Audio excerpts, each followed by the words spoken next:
everyone, and welcome to the start of another reading vlog. So it is currently the 27th of April and Eurovisionathon technically started a few days ago, but I'm starting it today because I'm late.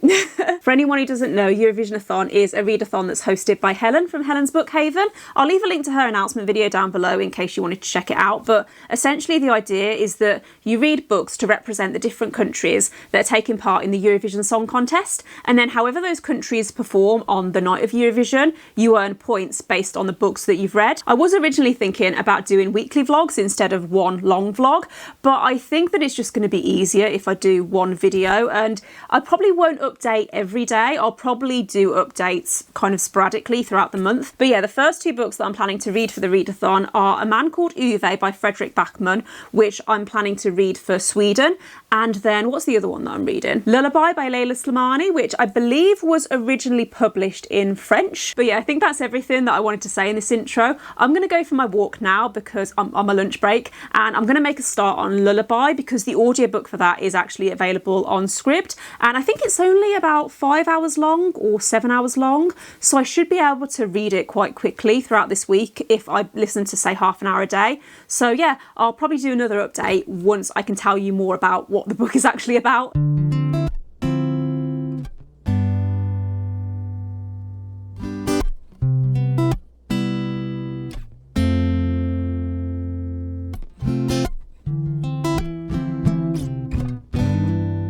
Hey everyone, so it is now Friday, so happy Friday if it's Friday that you're watching this.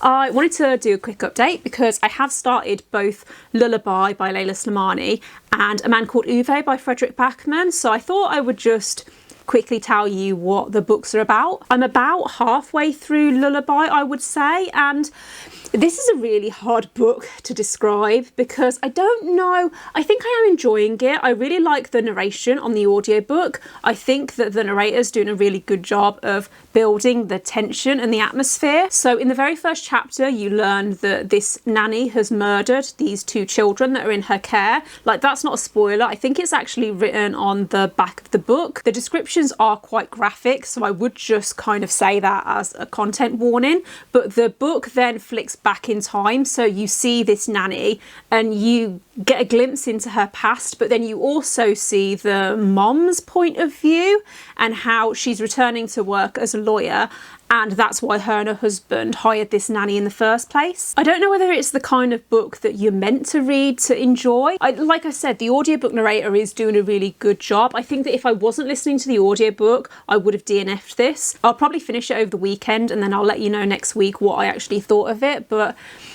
yeah, weird one at the moment. I've also read the first few chapters of A Man Called Uwe, or Ove. I don't know how to pronounce that, but I've read the first couple of chapters, and again, this is a really difficult one to describe, but it's literary fiction or contemporary fiction about a man called Uwe, surprisingly, and he, in the first two chapters, you start to get a sense of what he's like as a person, and there's a lot of neighbourhood politics, I guess I would say. So you're seeing him and how he's not necessarily interfering, but he's took it upon himself to make sure that certain rules are being stuck to within the neighbourhood. So for example, he goes and checks that the cars that are parked in the overnight 24-hour bays, that they have been there for that long, and so he has a notebook where he keeps track of car registration numbers and things like that. And so I like Fredrik Backman's writing style. I feel like within the first couple of chapters that I've read already, I've got a good sense of who Uwe is. So yeah, considering that we're nearly a week into Eurovisionathon and I've not finished a book yet, I'm not going to put pressure on myself though. I feel like there's still time to catch up because I was still finishing off my April TBR. So now tomorrow is a new month and I can focus on the books that I want to read for Eurovisionathon. Good morning. So this weekend did not go to plan because I was planning to do a lot of reading. I was hoping to finish my audiobook and my first book of the readathon, but then I woke up on Saturday morning with what feels like an ear infection, and so I'm hoping that you can hear me okay because I can only half hear myself at the moment, but it did mean that I couldn't listen to my audiobook because I didn't really want to be sticking headphones in my ears. However, I have made progress on A Man man called Uwe. So I'm around halfway through at the moment and I'm really enjoying this book. It's a beautifully written book. It's a lot heavier than I was expecting and a lot more emotional, and so I am having to read it in chunks so that it doesn't overwhelm me. I don't feel like I can really say much more on the plot because the plot is essentially character development. You're following this man throughout his life and you're seeing him in the present day and how he comes across as a very grumpy old man who's very antisocial. But then you see flashbacks to his past and because you spend a lot of time in his head, you do get to know him very well and you see his reasoning behind certain things and you learn that there's a lot more to him than that. Can't remember if I've said this already, but this book has been on my TBR for a really long time and I put off reading it because I was a little bit scared. A lot of people that I know that have read this book absolutely love it. I don't think I've actually seen anyone give this less than 4 stars. Most reviews that I've seen for this book are 5-star reviews. And so it was a little scary going in. I was a little bit nervous to read it, but so far I am finding that it is living up to the hype, at least for me. Hey everyone, so I am here with updates because I finished both A Man Called Uwe and Lullaby yesterday, which, not gonna lie, I was starting to think that I wasn't gonna finish any books for this readathon because we're, 10 days in now? It's the 5th of May, and so yeah, finally finished a book, and not just one book, but 2 books for this readathon. The first book I finished was Lullaby, and I gave this 3 stars in the end. I can't remember what I said on the plot of this book, but it's essentially a character study, and it's marketed as a thriller, but I would describe it more as a dark literary suspense. The writing style is very detailed and descriptive, and it is very disturbing in places, and it's really gross in places. There's one scene with a chicken, which obviously no context, but made me feel a little bit queasy. However, what I did like about this book is that even though it was very short, it was very compelling and I did find myself drawn into the story. I gave it 3 stars overall because it was very short and I didn't love the ending. I think it could have done with being just a little bit longer. The second book I finished was A Man Called Uwe and I loved this book. It's probably a new favourite, I would say. I gave it 5 stars and I tried to film a reaction clip after I finished it, but it didn't go well. So it was really good. I'm gonna give it 5 stars. What I loved most about this book was how the characters felt like real people, and I think that Fredrik Backman does a really good job of writing communities. I thought the same about Beartown because that is not similar, but in both of the books of his that I've read, the story is basically following a community of people. So in Beartown, you're following a whole town, whereas in A Man Called Uwe, you're following this small neighbourhood, and I really, really liked that. I've mentioned before on my channel that I love a book that can make me cry because I'm so emotionally invested, and this book made me cry a lot. But it wasn't that I was crying because I was sad. I mean, there were some parts of this book that were really, really sad, but there was some parts of this book that were also just so heartwarming, and I loved it. Yeah, have I said that this is a new favourite? I gave it 5 stars. I would really recommend this if you like contemporary fiction, and especially if you like character-driven books. There are a few content warnings for this book, but it's one of those situations where I don't want to say them all in this video because I feel like that could be a little bit spoilery, and I don't like saying that content warnings are spoilers at all because I don't think that content warnings should be considered spoilers, but just to be on the safe side, I'll leave a link to my Goodreads page down below in case you wanted to check out the content warnings because I've listed them at the end of that review. So my door went earlier while I was in the middle of filming and then I got distracted. But I think what I was saying is that I'm not sure what I want to read next because part of me wants to be strategic. The whole idea behind this readathon is that you read books to get points. And so I've been researching which countries are rumoured to do well this year in Eurovision. And I think top of the list is Malta, which I don't actually have a book for. And then Iceland is actually quite high. And there is a book that I've picked out for Iceland that I want to read, which is like a dark crime thriller, But then when the door went earlier, it was actually a book delivery. So I ordered The Shadow of the Wind by Ruiz Zafón from eBay because I think this is a second-hand copy, but I'm pretty sure that it was £3.50 or something like that. And a lot of people have told me that this is a really beautiful book. I think it's a historical mystery and it's set in Barcelona, and it's about a boy that finds a book in a library, and then he also finds out that someone is destroying all of the books that are written by this author. And I do think I'm in the mood for a good mystery, so I might read this. I don't know, but I'll let you know.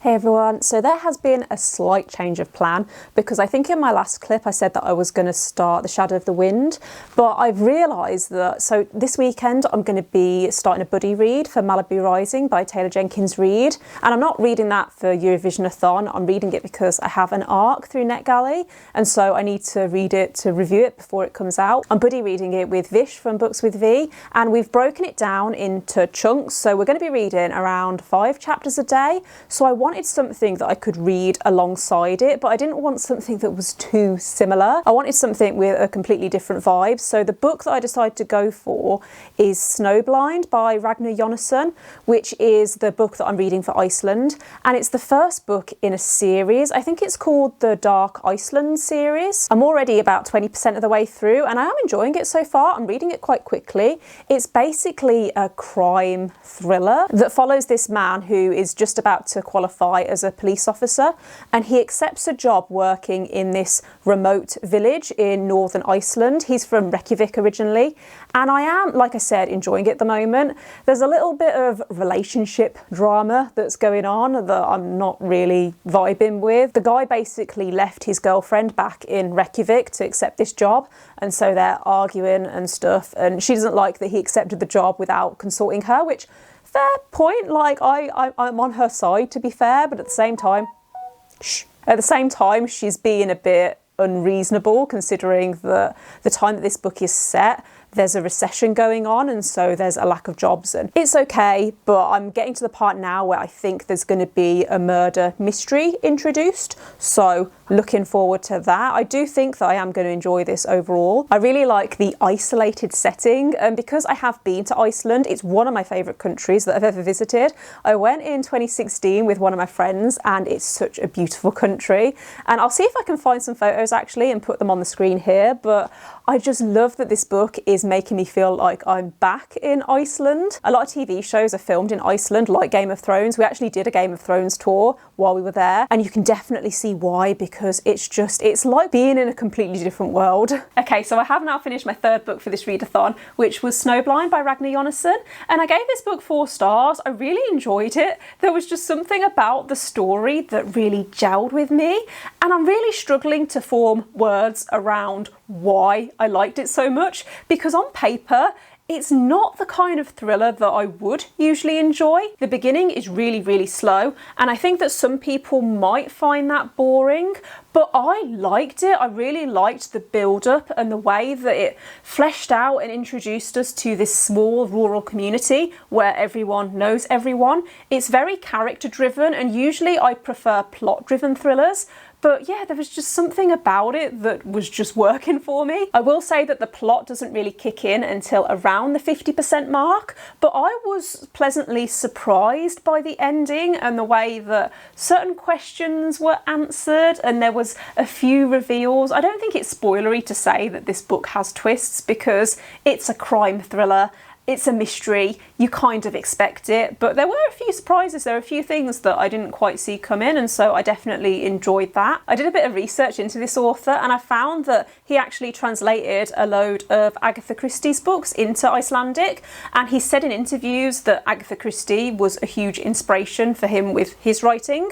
And so even though I haven't read any Agatha Christie books and I can't really compare them, how do I say this? As I was reading this book, it was giving me Agatha Christie vibes, in the sense that it was reading how I would imagine Agatha Christie's books would read. So I think if you like the idea of an Agatha Christie style mystery, but that's set in Iceland, then I would recommend this. I definitely like to continue the series because I do feel like there was a lot of setup in this book, and so it has the potential to get better with each book. So I have made a start on my next book for this readathon, which is Dear Child by Romy Haussman, which I'm reading for Germany because Romy Haussman is a German author and the book is also set in Germany. This is a thriller that's described as a cross between Gone Girl and Room, which are both books that were also adapted into films, and I have seen both the film Gone Girl and the film Room, and I've read the book Gone Girl, but I haven't read the book of Room, if that makes sense, but I know both of the stories, and so I have an idea in my mind of what this book is going to be like. So at the start of the story you learn that this woman called Leïla went missing about 13-ish years ago, over 13 years ago, and then in the present day a woman called Leïla has just been admitted to hospital after being run over by a car, and her daughter Hannah is with her, and this nurse starts to interview her daughter Hannah and ask her what happened, and Hannah starts talking about their life and how they live in this shack in these woods, and you start to make this assumption that this man abducted Leïla many years ago and forced her to have his children, and now he's keeping them all captive. But Leïla has finally been able to escape, and as she was escaping she was hit by a car, and that's why she's now in hospital. You get a few different perspectives, but mostly you're following Hannah's perspective as she's being interviewed, and then you also get a little bit of Lena's perspective in the past, and also the perspective of Lena's father, I believe it is. Like I might have said, I'm only about 10% of the way into this according to my Kindle, so I don't have any strong feelings yet. I'm enjoying the writing style. It's very creepy and very atmospheric, and I'm definitely intrigued to see where it goes next. Okay, so I'm only about 20-ish% of the way through, but already I am really confused, and I think that I'm meant to be confused. I think that this book is meant to be very cryptic, and I mean it's working in the sense that I want to keep on reading to find out what's going to happen. I'm finding this book really hard to put down. The plot is essentially what I said, so you're trying to work out what happened to this girl Leïla, and you're trying to work out whether the woman in the hospital is who she says she is, because there's certain things that aren't quite adding up. What keeps happening at the moment is that a character will say or think something and I won't have a clue what they are going on about. I don't know, I'm enjoying it. I'm interested to see what's going to happen next, but I'm hoping that there's going to be some really good twists, because at the moment I have a theory on what's going on and what's happened, and I'm hoping that I'm wrong because I like to be surprised in thrillers, so it's going to be interesting.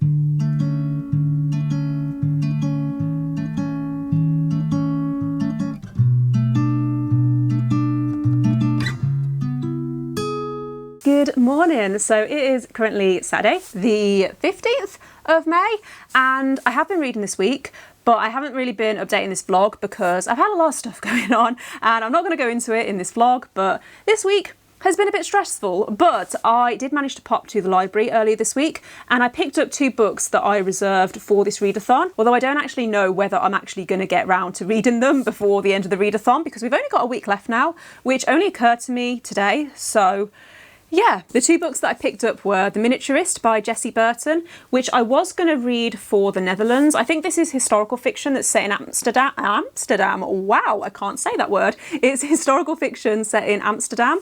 And I think that Helen is actually reading this at the moment. So what I might do is wait and see what she thinks of it. And if she thinks it's worth a read, then I will read it before it has to go back. But if not, then I'll probably just leave it. The next book I picked up was The Song of Achilles by Madeline Miller, which I do definitely want to read. Again, though, I don't think I'm going to get a chance to read this in the next week. So I might read it the week after next, or the week after next. I think I've got 3 weeks before both of these are due back at the library. So I will hopefully get round to them, or I definitely want to get round to this because it's been on my TBR for a really long time, and I was going to read this for Greece because it's set in ancient Greece, but like I said, there are other books that I want to prioritise more. In terms of actual reading updates, I am now about 70% of the way through Dear Child, and I am enjoying this book. There's a lot of build-up and it's very character-driven, which is fine. I think I mentioned earlier in this vlog, though, that I do tend to prefer plot-driven thrillers. And I think what I mean by that is that I don't mind thrillers that are slower and that do focus on the characters. But because I've read so many thrillers, I need something in the plot that feels unique and that drives it forward and that keeps my interest. And I think with this book, on paper, the plot is unique, but what I'm finding is that I don't want to say that it's predictable because I don't know yet. What I'm finding is that I think I know what is going on, and so far whenever I've had a bit of an inkling over a certain thing, it turns out that I have been right. But I've got about 100 pages left, and so it could be one of those situations where throughout the whole book it's leading me down one path and it's making me think that something is going on, but then it's going to veer off and be like, oh no wait, surprise, this is what's actually going on. So I'm hoping that that's what happens. I think that, yeah, if I was gonna put a rating on this now or make a prediction over what I'm gonna rate this book, I think it's either gonna be a 3 or 4 stars. But if the ending is ridiculous or if it's too predictable, if what happens is what I've thought has been happening for the whole book, then it might be a 2 stars. So we will see. So I've finished the book and I'm going to give this 4 stars. I definitely enjoyed those last 100 pages. The tension and the suspense was pretty good. There were a few surprises that I didn't see come in. There were a few parts that were a little bit predictable, but overall, I think it's a solid thriller and I would recommend it. I think the next book that I'm going to read for this readathon is All the Lonely People by Gayle, which I didn't originally put on my TBR. I do own it on my Kindle and I've been wanting to read it for a while. It's actually the chosen book for this book club that I'm kind of part of. Basically, there's a book club that I know of and that started last year during lockdown, and I have read a few books for the book club, but I've never joined in any of the Zoom calls because I'm very, very awkward and I just have a terrible memory, and so I always forget when the Zoom calls actually are. But this month the chosen book is All the Lonely People by Gayle, which will be my pick for the UK. Wasn't going to read a book for the UK because we never usually do very well at Eurovision, and so I didn't know whether that was a good thing to do strategically. But this book club are doing a Zoom call with Gayle next week, so I really want to go to that. It seems like a really good opportunity, so I want to read the book beforehand, obviously, so I don't get spoiled. So that's my plan. I have heard that it's quite a quick read, so I'm going to start it probably this evening and then maybe I'll finish it tomorrow. I have read another book by Gayle, which was Half a World Away. I read that last year and I'm pretty sure that I read that in a day. So it is possible, and that means that then I should have 5 days next week, Monday to Friday next week, to read one more book. I'm going for 6 books, I think, overall for this readathon. Is that right? Yeah, I've just finished book 4. So if I read another book before the end of tomorrow, then that will give me 5 days to read another book. I know that it's not a competition. I mean, it is a competition, but like I'm not trying to push myself to read more than I actually want to. And I think next week I'm going to pick up The Shadow of the Wind, which is a 5-star prediction. So many people have told me that it's really good and that it's beautifully written. And just the description of it, I think that I'm going to really love it. So I don't want to feel like I'm rushing it. So I'm about 50% of the way through All the Lonely People, and I'm really enjoying this book so far, as you might be able to tell, because I'm already halfway through. But I do enjoy contemporaries that have that very easy breezy writing style so that you can read them quite quickly, but they still cover very emotional topics. Don't think I actually explained before what this book is about, but we're following a man called Hubert, I think is how you pronounce his name, and he's in his 80s. I think it says that he's actually 84, and his daughter lives in Australia, but they still speak on the phone every week, and she always asks him, oh, what are you up to? How is your life going? And he tells her lies, essentially, and he paints this picture of his life that isn't very accurate. So he tells her that he has this small group of friends, when in reality he's very lonely, and the reason that he does tell her these lies is because he doesn't want her to worry about him. and he doesn't want her to feel like she has to move back home to look after him.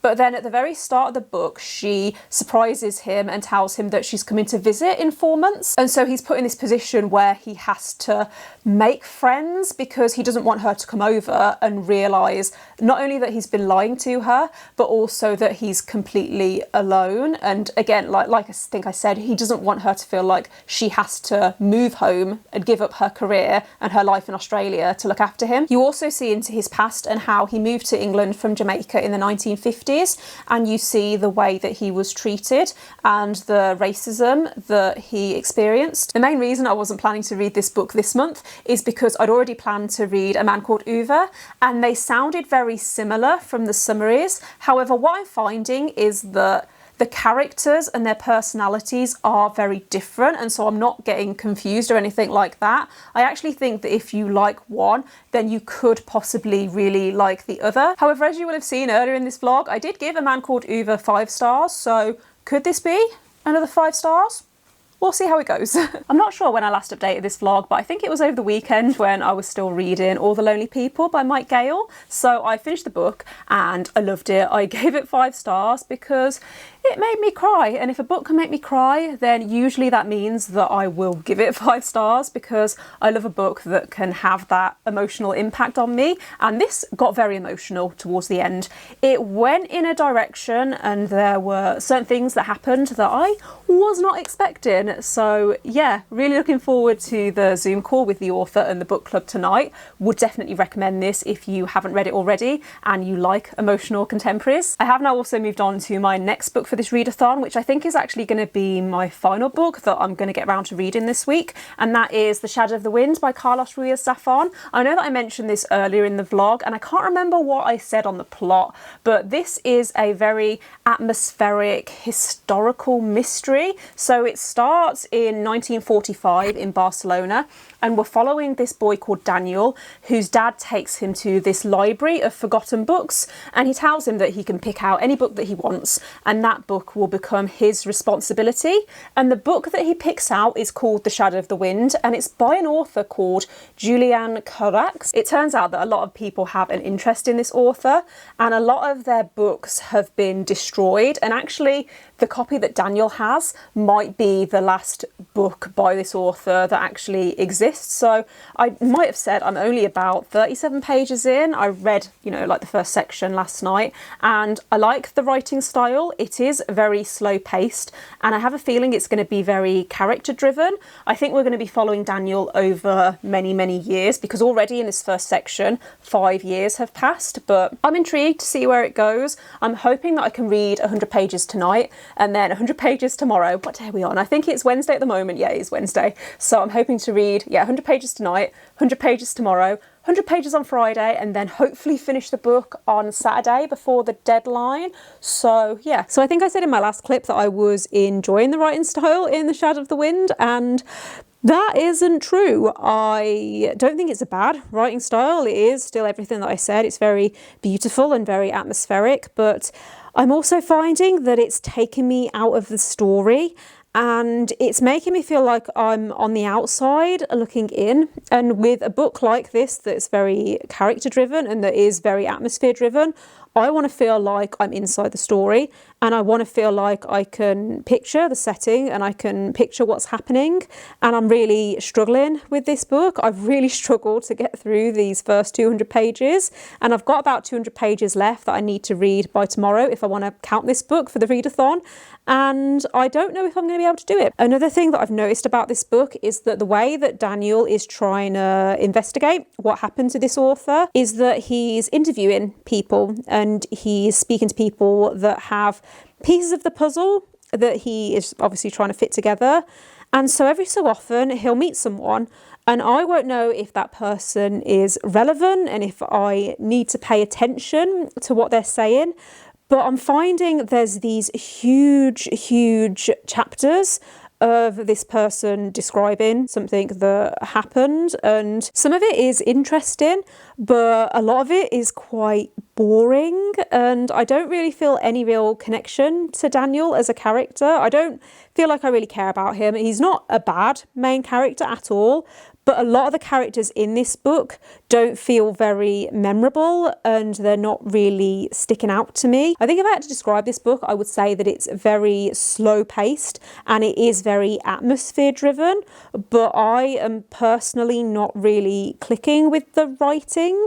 And so maybe my feelings will change in this second half. I'm hoping that we'll get more of the mystery and there'll be more development of the characters. Hey everyone, so I'm going to do this really quickly because I've just noticed that my camera battery is flashing at me, which isn't ideal, but I did finish reading The Shadow of the Wind a few hours ago and I really enjoyed it. I really enjoyed it. I really enjoyed the second half. The first part, as I might have mentioned, was kind of boring, but things definitely picked up in the second half once the mystery started to be unravelled. There's a whole section that's told from another character's perspective and I really enjoyed that. That was probably my favourite part of the book, I would say. So yeah, I'm going to give this 3 stars overall. I'm glad that I read it, and one of my friends actually that I'm seeing tonight has read this book and I'm pretty sure that she said it's one of her all-time favourite books, so I'm going to have a chat with her and see why she loved it so much and see if that gives me a different perspective, because I really enjoy chatting to people about books that they loved that I maybe didn't love as much. I mean, 3 stars isn't a bad rating at all, but I was expecting to like this a lot more than I did. And I feel like that might be a little bit harsh because this book was exactly what I was expecting it to be. I don't think that it's a bad book at all. Like I said, 3 stars. Not a bad rating, but there was just something about the writing that didn't quite click with me, and there were certain relationships in this book that I didn't really feel that invested in, and because those relationships were big motivators behind why certain characters were doing certain things, I didn't really feel invested, is I think what I'm trying to say. But yeah, that was my last book for this readathon, so I'm gonna wrap up the vlog here and say thanks for watching if you've made it this far. It feels really weird to be wrapping up this vlog because I've been filming it for a really long time, but I'm really happy with all of the books that I read in this reading vlog. One of my goals for this year was that I wanted to read more translated fiction, and 5 of the 6 books that I read for this readathon were translated, so I'm pretty happy with that. And I also enjoyed all the books that I read. So yeah, if you have read any of the books that I talked about in this vlog, then please let me know in the comments what you thought of them. And if you are interested in what my final score was for the readathon, I'll put it on the screen here. Future me will do some magical editing and stuff. But yeah, if you did enjoy this video, please don't forget to give it a thumbs up and click subscribe if you would like to see more videos from me. And I will see you next time. Bye.